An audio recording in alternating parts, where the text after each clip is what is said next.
Oh là là, c'est énervant tous ces embouteillages là. T'es pas au courant, c'est à cause du nouveau carrefour. Quoi, le centre commercial? Mais non, le nouveau carrefour, celui où faut aller tout droit pour tourner à gauche et celui où faut tourner à droite pour aller tout droit. Stop!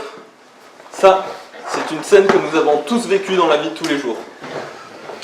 En témoigne ce très joli carrefour niçois à côté du palais Nicaïa.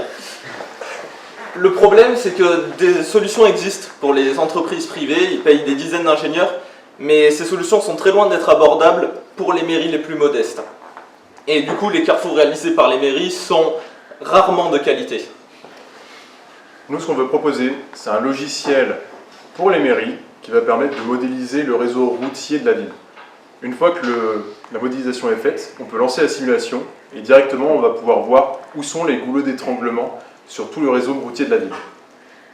Ça permet aux mairies d'éviter de faire des routes de manière presque aléatoire grâce à notre solution et de pouvoir optimiser les chemins des usagers. Donc pour une version basique, notre solution présenterait qu'une seule manière de représenter les carrefours, soit une interface graphique privilégiant l'accès au plus grand nombre.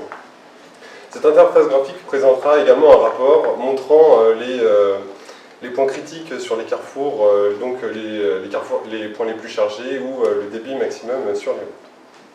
Par la suite, nous avons pensé à plusieurs améliorations diverses. On peut par exemple imaginer une intégration avec Google Maps pour éviter de refaire un carrefour existant et l'importer directement de Google Maps.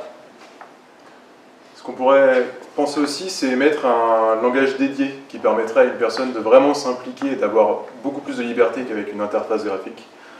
On avait pensé aussi à faire un système de bande test pour les utilisateurs, tout simplement parce qu'à un moment donné, vous allez avoir un événement dans la ville qui va faire que vous allez devoir boucher certaines rues, ce qui fait que ça va avoir une importance au niveau de l'écoulement du réseau du trafic dans la ville. Et suite à ça, vous pouvez faire tout un bande test pour voir comment votre réseau va se comporter en fonction de telle ou telle situation. Enfin bref, avec Fast and Not Furious, c'est aujourd'hui les solutions pour les routes de demain.